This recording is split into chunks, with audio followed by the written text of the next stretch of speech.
Hello everyone, I am Netrabala. मैं सभी प्यारे बच्चों एवं प्रिय मित्रों का इस चैनल पर तहे दिल से स्वागत करती हूँ। प्लीज़ इस वीडियो को शुरू से अंत तक जरूर देखना, क्योंकि मेरे पास कई बच्चों एवं फ्रेंड्स के व्हाट्सएप आए।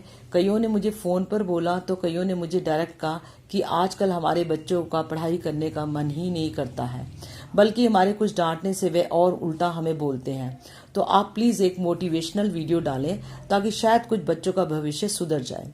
पहले तो मैं तैयार नहीं हुई, लेकिन बार बार आग्रह करने पर मैंने सोचा चलो एक वीडियो मोटिवेशनल बनाते हैं। यदि किसी का भी इस छोटे से मेरे काम करने से भला होता है तो मैं समझूंगी कि इस समाज को सुधारने में एक तुच्छ सा कार्य मैंने किया है। सबसे पहले बच्चों, हमें अपनी सोच को सकारात्मक बनाना होगा। मतलब कि हमें पॉजिटिव थिंकिंग हर एरिया के लिए बनानी होगी। आज का समय ऐसा है, कोई भी आपको गलत काम करने से नहीं रोकेगा, लेकिन सिर्फ आपके अपने माता पिता ही हैं जो आपको रोकेंगे, जो शायद आप सब बच्चों को पसंद नहीं है।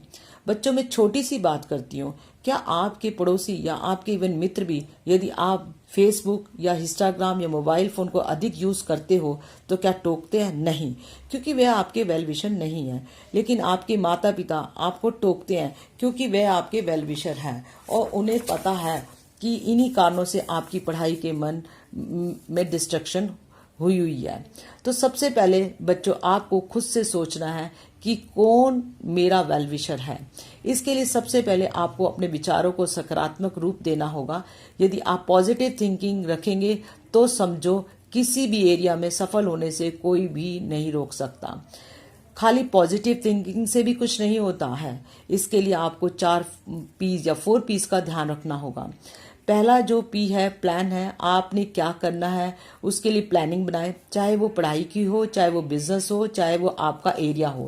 प्लानिंग ऐसी हो जो आप प्रैक्टिकली कर उसे लास्ट अंजाम दे सके। वैसे प्लानिंग में आपको अपना गोल सेट करना होता है, क्या करेंगे, कैसे करेंगे तथा कब करेंगे। सेकंड स्टेप में आपको प्रिपरेशन करनी होगी, अर्थात जो आपने सोचा है उसे पूरा करने के लिए आपको क्या क्या आवश्यकताएं हैं वे देखना होगा। जैसे पढ़ाई के लिए आपको एक table, chair, light, copy, pen इत्यादि की आवश्यकता होती है। ऐसे ही जो भी आपका एरिया है उसके लिए प्लानिंग की प्रिपरेशन के लिए जो जरूरत है उसको कलेक्ट करना होगा। थर्ड स्टेप में आपको प्लानिंग के आधार पर उन सब की प्रैक्टिस करनी होगी। जैसे पढ़ाई है तो उसके लिए, गेम है तो उसकी, यदि म्यूजिक है तो उसकी इत्यादि। अर्थात अपने कार्य के अनुसार आपको उस कार्य में एफिशिएंट होने के लिए लगातार प्रैक्टिस करनी होगी। फोर्थ स्टेप, आपको अपनी परफॉर्मेंस को चेक करना होगा। माना आपने प्लानिंग अच्छी करी, उसके लिए प्रिपरेशन भी अच्छी करी और प्रैक्टिस भी करी, लेकिन आपकी परफॉर्मेंस उतनी नहीं आई जितनी आपने सोची थी, तो आप अपने दिमाग को रिवाइंड करें। रिवाइंड करना भी होगा कि हमारे से कहाँ चूक हो गई जिससे हम जो चाह रहे थे वह नहीं मिला। फॉर एग्जाम्पल, प्रैक्टिस के समय आप यदि बीच में मोबाइल फोन पे चैटिंग कर रहे हैं या इंस्टाग्राम चला रहे हैं तो वे आपकी प्रैक्टिस ना के बराबर है। इसका मतलब उन चीजों को जो हमारे कार्य में बाधा डालती हैं उसे आपने अपने से कुछ आवर के लिए दूर रखें, ताकि आप इस परफॉर्मेंस को दे पाएं जो आपने सोचा है। तो एक कॉपी तथा पेन अपने पास रखें और जो बातें आपको डिस्ट्रैक्ट कर रही हैं उसकी लिस्ट बनाकर हमेशा पढ़ाई करते समय अपने सामने रखें, ताकि आपको एक्सटर्नल फैक्टर से प्रभावित ना होना पड़े। आप अपनी इंटरनल वॉइस को सुने तथा उसके अकॉर्डिंग कार्य करें। तो बच्चों, आपको यदि सफलता को प्राप्त करना है तो 4 पीस का बहुत ध्यान रखना है। आज का समय बहुत तेजी से बदल चुका है। आज हमें हार्ड वर्क के साथ साथ स्मार्ट वर्क की भी जरूरत है यदि हम टॉप में पहुंचना चाहते हैं। तो बच्चों, गोल मस्ट बी स्मार्ट। एस मतलब स्पेसिफिक, एम मतलब मेजरेबल होना चाहिए, ए मतलब एक्यूरेट गोल होना चाहिए, आर मतलब रिजल्ट ओरिएंटेड होना चाहिए, टी मतलब टाइम बाउंड, मतलब उस जो निर्धारित समय है जो हमने स्पेसिफाई गोल किया है, जो मेजरेबल भी होना चाहिए, एक्यूरेट भी, और वो रिजल्ट भी हमें प्राप्त होना चाहिए। Change your hard working style to new operation generation smart working style and score more. बच्चों, तो बच्चों, आप पढ़ाई का टाइम टेबल बनाएं और 4 पीस तथा स्मार्ट वर्ड को ध्यान में रखते हुए अपने काम को अंजाम दें।